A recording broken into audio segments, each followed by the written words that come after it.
बिस्मिल्लाहिर्रहमानिर्रहीम। गुमनाम हीरोज़ के मुअज़्ज़ज़ नाज़रीन, अस्सलामु अलैकुम। आइए चलते हैं कहानी की तरफ। तेजपाल के टेलीपैथी जानने वाले साथी ट्रांसफार्मर मशीन का नक्शा हासिल करने में कामयाब रहे थे। वो नक्शा वाशिंगटन के एक बैंक के लाकर से हासिल किया गया था। इनका एक टेलीपैथी जानने वाला साथी बडी रॉबर्ट वाशिंगटन में रहता था। अब वो नक्शा इसी के पास था। अगरचे तेजपाल टेलीपैथी नहीं जानता था, लेकिन वो तमाम टेलीपैथी जानने वाले इसकी जहानत और हाजिर दिमागी के मोतरफ थे। इसे अपना गाइड या उस्ताद तस्लीम करते थे। उसके मशवरे के बगैर कोई अहम कदम नहीं उठाते थे। बडी रॉबर्ट ने नक्शा हासिल करने के बाद तेजपाल के दिमाग में आकर पूछा, इस नक्शे को किस तरह तुम्हारे पास पहुंचाया जाए? क्या तुम अपना मौजूदा पता ठिकाना बताओगे? तेजपाल के दिमाग में दूसरे टेलीपैथी जानने वाले साथी भी मौजूद थे। उसने कहा, हम सब एक दूसरे पर एतमाद करते हैं। इसके बावजूद हम में से कोई किसी को ये नहीं बताता कि वो किस मुल्क और किस शहर में है। बडी रॉबर्ट ने कहा, मैंने भी अब तक अपने बारे में बहुत कुछ छुपाया था, लेकिन नक्शा हासिल करने की खातिर तुम सब पर यह जाहिर कर दिया कि मैं यहाँ वाशिंगटन में रहता हूँ। इसके एक साथी माइक मोरू ने कहा, नक्शे की खातिर तेजपाल को भी अपना पता ठिकाना बताना चाहिए। बडी वहां पहुंचकर वो नक्शा इसके हवाले करेगा। दूसरे साथी जोसेफ विस्की ने कहा, हम तेजपाल पर अंधा इत्मीनान करते हैं। इस अहम नक्शे को तेजपाल के पास ही रखना चाहिए। तेजपाल ने कहा, बात सिर्फ इतनी सी नहीं है कि इस नक्शे को मेरे पास रहना चाहिए। इसके आगे भी कई अहम मसाइल हैं। एक तो ये कि हमें इस नक्शे के मुताबिक जल्द से जल्द एक ट्रांसफार्मर मशीन तैयार करनी चाहिए। इस सिलसिले में हमें सबसे पहले एक खुफिया अड्डा बनाना होगा। एक ने पूछा, वो खुफिया अड्डा कहाँ होगा? जाहिर है किसी ऐसी जगह होगा जहाँ कोई ना पहुँच सके, लेकिन मशीन की तैयारी के दौरान हम सबको वहाँ जाते आते रहना होगा। वो मशीन हम सब की निगरानी में तैयार होगी, तो क्या हमें उस अड्डे में रहना होगा?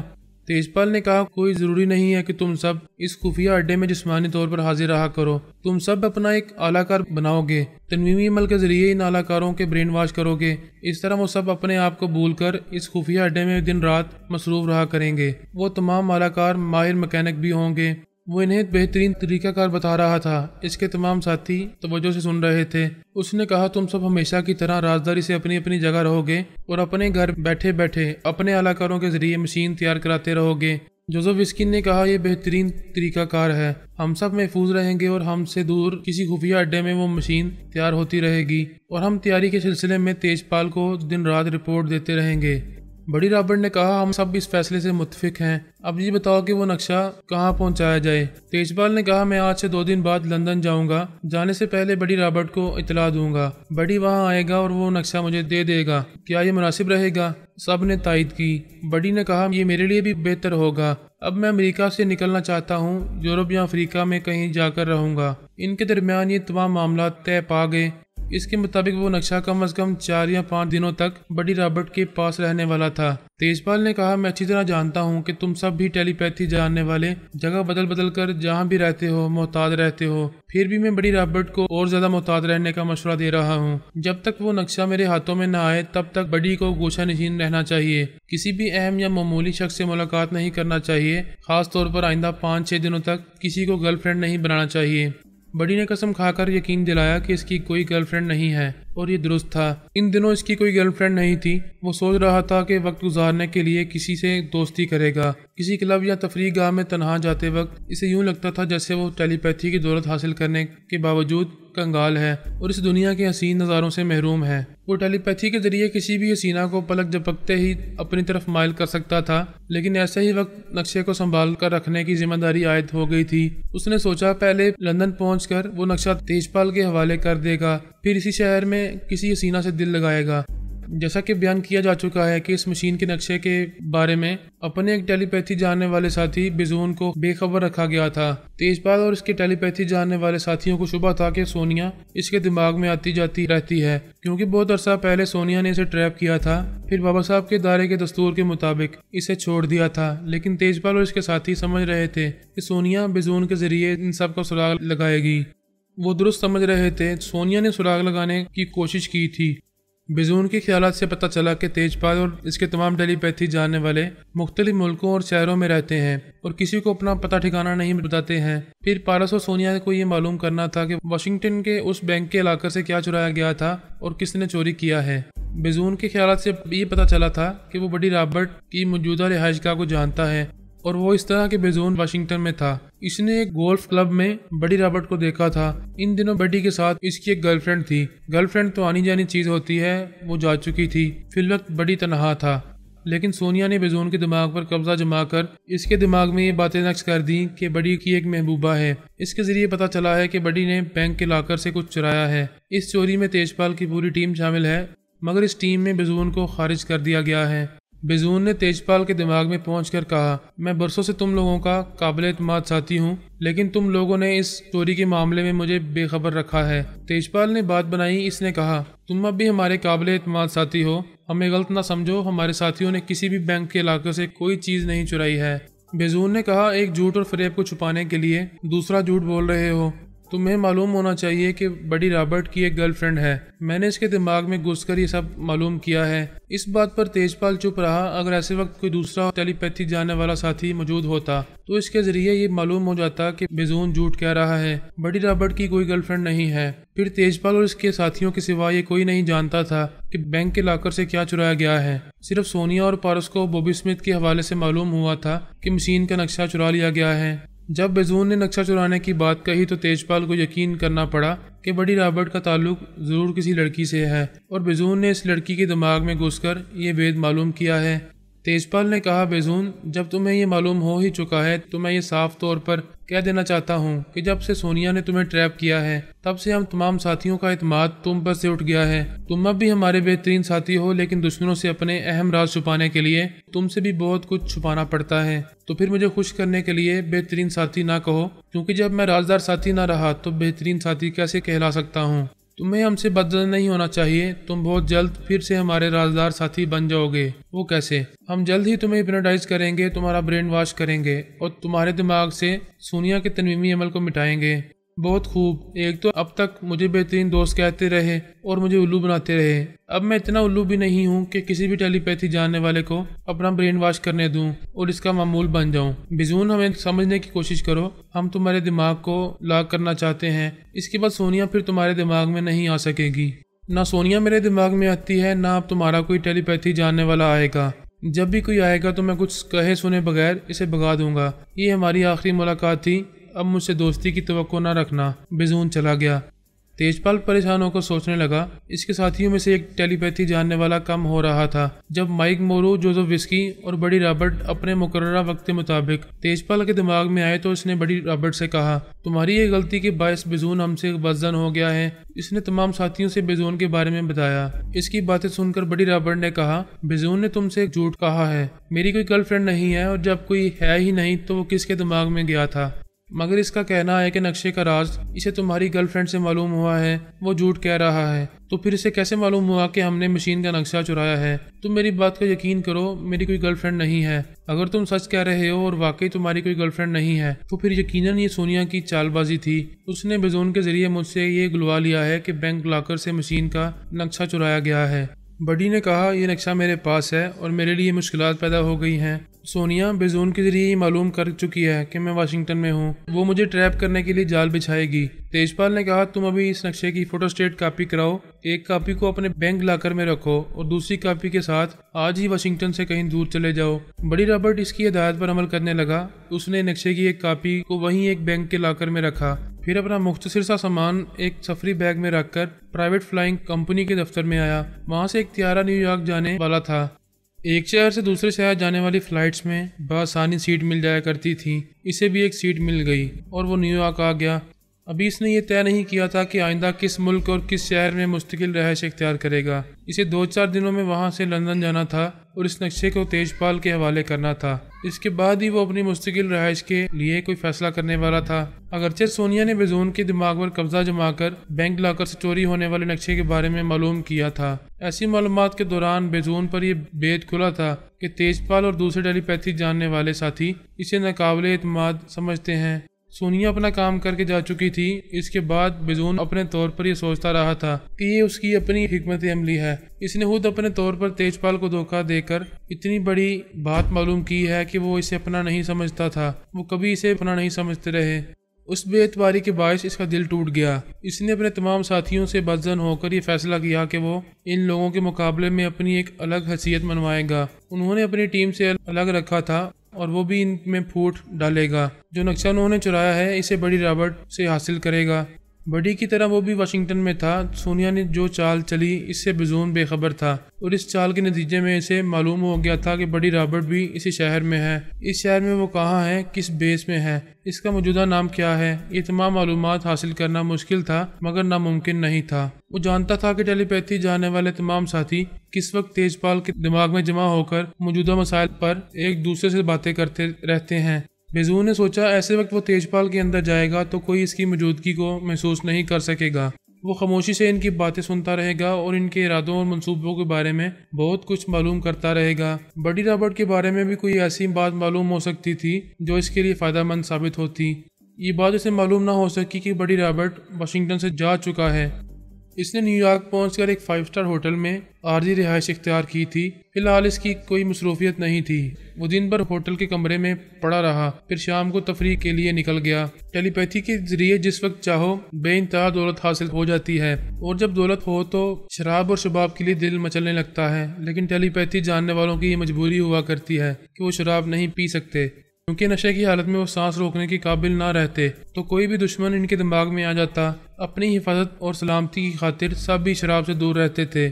इस तरह टेलीपैथी की दुनिया में हसीन औरतें खतरनाक हो जाती थीं। अगर वो किसी हसीना से दोस्ती करते तो कोई भी दुश्मन इस गर्लफ्रेंड को अलाकार बनाकर इसे नुकसान पहुंचा सकता था। बड़ी रॉबर्ट भी मजबूर था, ना पी सकता था ना जुल्फों की छाँव में जी सकता था। इसकी तफरीह यही थी कि वो फिल्में देख लेता, किसी थिएटर में चला जाता था या किसी क्लब में जाकर जुआ खेल लेता। वक्त तो किसी तरह गुजारना ही था, लिहाजा वो एक क्लब में आया। वहाँ उसने रात का खाना खाया। खाने के दौरान भी सोचता रहा और आसपास देखता रहा। वहाँ की हर मेज़ पर मर्दों के साथ औरतें भी थीं। वो सब भी दौलतमंद थे और दौलत का मकसद ही ये होता है कि ज़िंदगी के हर लम्हे को खूबसूरती से गुजारा जाए। इसे अपनी तन्हाई का शिद्दत से एहसास हुआ। उसने सोचा इस शहर में 2 या 3 दिन गुजारने हैं। अगर वो ये वक्त किसी गर्लफ्रेंड के साथ गुजारेगा तो कोई ज़रूरी नहीं है कि कोई दुश्मन इसे ट्रैप करने आ जाएगा। वो इधर उधर नज़रें दौड़ाने लगा। अपने आप से कहने लगा, कोई मुझे चेहरे से नहीं पहचान सकेगा। मेरा मौजूदा नाम कोई और है। मैं सरेआम ख्यालखानी नहीं करता हूँ। किसी को मुझ पर शुबा नहीं होगा। मुझे इस तरह डरते डरते नहीं जीना चाहिए। वो खाने के बाद वहाँ से उठ गया। इस डाइनिंग हॉल में तमाम जोड़े थे या फिर फैमिली मेंबर्स थे। वो डाइनिंग हॉल से निकलकर वहाँ के कुमार खाने में आ गया। वहाँ तरह तरह जुआ खेला जा रहा था। मर्दों के अलावा हसीन औरतें भी थीं। वो किसी मेज़ पर बैठकर खेलना चाहता था। ऐसे वक्त इसकी नज़र एक हसीना पर पड़ी। वो भी तनहा थी। पत्ते खेलने के लिए एक मेज़ की कुर्सी पर बैठ रही थी। वो इस मेज़ के पास आकर बोला, क्या मैं बैठ सकता हूँ? वो बोली, ऑफ कोर्स, क्या तुम पत्ते खेलना पसंद करोगे? हाँ, मैं खेलने के इरादे से ही आया हूँ। उन्होंने एक वेटर को बुलाया, फिर अपना क्रेडिट कार्ड वेटर को देकर कहा कि वो 10-10 हज़ार डॉलर्स के टोकन और प्लेइंग कार्ड्स ले आए। वेटर चला गया। उसने कहा, मेरा नाम जेरी रॉबर्ट है। मुझे रेबेका कहते हैं। मेरा शोहर बहुत दौलतमंद था, एक हादसे में हलाक हो गया। दुनिया में मेरा कोई नहीं है। तन्हाई मुझे सताती है तो मैं तफरीह के लिए ऐसी जगह चली आती हूँ। मुझे सुनकर अफसोस हो रहा है, बड़ी जवानी में बेवा हो गई हो। मैं भी दुनिया में तन्हा हूँ। मेरा बाप बहुत दौलतमंद था। मेरे लिए इतनी दौलत छोड़ गया है कि दिन रात खर्च करता हूँ, फिर भी दौलत कम नहीं होती। वो मुस्कुराकर बोली, आज कम हो जाएगी। 3 पत्ते खेलोगे तो मैं तुम्हारे क्रेडिट कार्ड्स की तमाम रकम जीत कर ले जाऊंगी। बेशक तुम ऐसा कर सकोगी। मैं तुम्हें खुश करने और तुम्हें जीतने के लिए हारता रहूंगा। जब बेइंतहा दौलत हो तो हारने में भी बड़ा मजा आता है। वेटर इनकी मतलूबा चीजें ले आया। रुबेका ने पूछा, कौन सा ड्रिंक लोगी? इसने सील्ड ताश की गड्डी को खोलते हुए कहा, मैं सिर्फ सॉफ्ट ड्रिंक लूंगा। वह हैरानी से बोली, तुम बियर या विस्की नहीं पियोगे? नहीं, मैं कभी नहीं पीता। मेरे लिए ऑरेंज जूस काफी है। रुबेका ने अपने लिए एक ब्लैक लेबल विस्की का ऑर्डर दिया। फिर वो खेलने लगे, पीने लगे, एक दूसरे से हारने और जीतने लगे। जब वो आधी रात को वहां से उठे तो रुबेका बड़े सुरूर में थी। इसके हाथ में हाथ डाले, हंसती बोलती और गुनगुनाती हुई इस क्लब से बाहर आई। एक शख्स ने करीब आकर कहा, हाय रुबेका, इस हीरो को लिफ्ट दे रही हो? क्या मैं इससे किसी तरह कम हूँ? वो बोली, यू शट अप, हमारा रास्ता छोड़ो। नहीं, आज मैं फैसला करके आया हूँ, तुम मेरे साथ जाओगी। अपने इस हीरो की छुट्टी करो। बड़ी रॉबर्ट ने कहा, मिस्टर, जब भी तुम्हारे साथ राजी नहीं है तो जबरदस्ती ना करो, मेरे सामने से हट जाओ। ऐसा कहते हुए इसने एक हाथ से हल्का सा धक्का दिया, लेकिन ख्यालखानी के जरिए जोर का धक्का मारा। वो पीछे की तरफ लड़खड़ाता हुआ एक तार से टकराया, फिर वहां से जमीन पर गिर पड़ा। बड़ी रॉबर्ट रुबेका का हाथ पकड़कर अपनी कार की तरफ जाने लगा। ऐसे वक्त वो इस मुखालिफ के दिमाग में था और इसे ना देखते हुए भी देख रहा था। वो जमीन से उठकर झुंझलाता हुआ इस पर हमला करने आ रहा था। जैसे ही इसने करीब आकर इस पर छलांग लगाई, वो रुबेका के साथ एक तरफ हट गया। छलांग लगाने वाला मुंह के बल जमीन पर गिरा। रुबैका ने हैरानी से कहा, आज इसे क्या हो गया है? 2 बार जमीन पर गिर चुका है, तुमने तो इसे हल्का सा धक्का दिया था। शायद इसने ज्यादा पी ली है, अपने होश में नहीं है। बड़ी रॉबर्ट अपने रकीब से ज्यादा उलझना नहीं चाहता था और न ही ख्यालखानी का मुजाहरा करके दूसरों को अपनी तरफ मुतवज्जो करना चाहता था। वो रुबैका के साथ कार में आकर बैठ गया। कार स्टार्ट करके इसे पार्किंग एरिया से निकालते वक्त दिमागी तौर पर हाजिर रहना लाजमी था। अपने रकीब की तरफ से इत्मीनान था क्योंकि दूसरी बार जमीन पर गिरने से इसे सख्त चोटें आई थीं। वो कराते हुए उठने की कोशिश कर रहा था। बड़ी रॉबर्ट कार ड्राइव करते हुए इसके करीब से गुजरने लगा। ऐसे ही वक्त इसने अपने लिबास से रिवॉल्वर निकालकर गोली चला दी। कार चल रही थी, निशाना जरा चौंक गया। गोली इसके बाजू में लगी, वो स्टीयरिंग को संभाल ना सका। गाड़ी बहकर इधर से उधर गई, फिर एक दीवार से टकरा कर रुक गई। इसने अपने जख्मी बाजू को थाम कर कहा, रुबैका, गोली मेरे बाजू में पेवस्त हो गई है, प्लीज मुझे किसी करीबी अस्पताल में पहुंचाओ। रुबैका दरवाजा खोलकर दूसरी तरफ से घूमती हुई स्टीयरिंग सीट की तरफ आई। कई लोग दौड़ते हुए वहां पहुंच गए थे और हादसे की वजह पूछ रहे थे। एक ने कहा, किसी ने इस पर गोली चलाई है। रुबैका ने कहा, प्लीज हमसे कोई सवाल ना करें, इसे अस्पताल पहुंचाना बहुत जरूरी है। वो कार ड्राइव करती हुई वहां से जाने लगी। जिस्म में गोली पिवस्त रहे तो तकलीफ नाकाबिले बर्दाश्त हो जाती है। बड़ी को ये मालूम ना हो सका कि इसे किस अस्पताल में पहुंचाया गया है। वहां तक पहुंचने से पहले ही वो तकलीफ की शिद्दत से बेहोश हो गया था। यही होता है हर टेलीपैथी जानने वाले के साथ, यही होता है। जो शराब और शबाब के दामन से नहीं बचता, इसे शराब पी लेती है या औरत चबा जाती है। अगरचे रुबैका ने इससे कोई दुश्मनी नहीं की थी, लेकिन ये तो अज़ल से देखने में आया है कि औरत जाने अनजाने में फसाद पैदा करती है। उसे बर वक्त तभी इमदाद मिली। ऑपरेशन के जरिए बाजू से गोली निकाल दी गई। तकलीफ कम हो गई, मगर होश में आने के बाद परेशानी बढ़ गई। ये खौफ तारी होने लगा कि वो जिस्मानी और दिमागी तौर पर कमजोर हो चुका है। कोई भी इसके दिमाग में आ सकता है। वो सांस रोकने के काबिल नहीं रहा है। कोई भी इसे हिप्नोटाइज करके इसे अपना मामूल बना सकता है। अभी कोई इसकी हालत ज़ार से वाकिफ नहीं था। अब उसके दिल में एक ही ख्वाहिश थी कि किसी दुश्मन के पहुंचने से पहले इसका कोई टेलीपैथी जानने वाला साथी इसके दिमाग में आ जाए और इसके दिमाग को लाक कर दे। वो तमाम साथी एक दूसरे को अपना पता ठिकाना नहीं बताते थे और ना ही अपने पास फ़ोन रखते थे। फ़ोन की कभी ज़रूरत ही नहीं पड़ती थी। वो ख्यालखानी के जरिए तेजपाल के दिमाग में पहुँच एक दूसरे से गुफ्तगू करते थे। पहली बार जख्मी होने के बाद शिद्दत से ये एहसास हो रहा था कि इन्हें कम से कम एक टेलीफोन अपने पास रखना चाहिए। ख्यालखानी के जरिए राब्ते में ऐसी रुकावटें भी पैदा हो सकती हैं। रुबैका ने इतनी मेहरबानी की थी कि इसे अस्पताल पहुंचा दिया था, फिर पलट कर नहीं आई थी। वो कोई इसका सगा नहीं था। रास्ते चलते जो दोस्ती होती है वो रास्ते ही में ख़त्म हो जाती है। इसे दूसरे दिन अपने मुकर्रर वक्त पर तेजपाल के दिमाग में पहुंचना चाहिए था, लेकिन वो ख्यालखानी की परवाज़ नहीं कर सका। इसके दूसरे साथी माइक मोरो और जोजोविस्की ने तेजपाल से कहा, हम इतनी देर से गुफ्तगू कर रहे हैं और बड़ी रॉबर्ट अब तक नहीं आया। तेजपाल ने कहा, अभी मैं यही कहने वाला था, मालूम करो वो क्यों नहीं आया। वो दोनों ख्यालखानी की परवाज़ करते हुए बड़ी रॉबर्ट के अंदर पहुंच गए। ये मालूम हो गया कि वो ज़ख्मी है और दिमाग इस हद तक कमज़ोर है कि वो अपने साथियों की सोच की लहरों को महसूस नहीं कर रहा है। उन्होंने तेजपाल के पास आकर बड़ी के हालात बताए। वो सब भी तशवीश में मुब्तला हो गए। तेजपाल ने कहा, अभी जो वाक़या इसके साथ हो चुका है उससे तो यही मालूम होता है कि इत्तफाकन रुबैका से इसकी मुलाकात हुई। फिर इत्तफाकन रुबैका के दूसरे आशिक ने रकाबत का इजहार किया और गोली चलाकर इसे जख्मी कर दिया। बज़ाहिर ये आम सा वाक़या है। एक हसीन औरत की खातिर झगड़े होते हैं, लेकिन मेरा दिल नहीं मानता। इस वाक़े के पीछे किसी दुश्मन का हाथ हो सकता है। माइक मोरो ने कहा, दुश्मन को क्या पता कि वो बड़ी रॉबर्ट है। हमने बड़ी के ख्यालात पढ़े हैं, वो न्यूयॉर्क में है। इसने रुबैका के सिवा किसी भी औरत या मर्द से गुफ्तगू नहीं की है। जोजोविस्की ने कहा, मैंने भी तवज्जो से इसके ख्यालात पढ़े हैं। मैं यकीन से कहता हूँ कि उसने कहीं भी टेलीपैथी का मुजाहरा नहीं किया है, किसी को भी शक व शुबे में मुब्तला नहीं किया है। बड़ी बहुत मोहतात था। कोई दुश्मन इसकी ताक में नहीं था। जब किसी को मालूम होता कि वो टेलीपैथी जानता है, तभी वो कोई इस पर हमला करता है। बड़ी के साथ जो कुछ भी हुआ है वो अदावत से नहीं बल्कि रकाबत से हुआ। तेजपाल ने कहा, हमें किसी भी पहलू को नज़रअंदाज नहीं करना चाहिए। ऐसे वक्त बेजून को नज़रअंदाज नहीं करना चाहिए। वो हमसे बज़न हो गया है, हमारी दोस्ती से मायूस होकर ऐसी कोई इंतकामी कार्रवाई कर सकता है। लेकिन इसे ये कैसे मालूम होगा कि बड़ी रॉबर्ट न्यूयॉर्क में है, किसी गर्लफ्रेंड के साथ वक्त गुजार रहा है। लिहाजा ऐसे वक्त इस पर हमला करना चाहिए। मालूमात हासिल करने के कई ज़राए होते हैं। कोई ज़रिया ना हो तो कभी इत्तफाकन एक दुश्मन दूसरे दुश्मन तक पहुंच जाता है। सोनिया ने भी बेजोन को इत्तफाकन ट्रैप किया था। बेशक इत्तफाकन बहुत कुछ होता है। मैं फिर बड़ी के दिमाग में जा रहा हूँ। वहाँ खामोश रहकर किसी दुश्मन की मौजूदगी को समझने की कोशिश करता रहूँगा।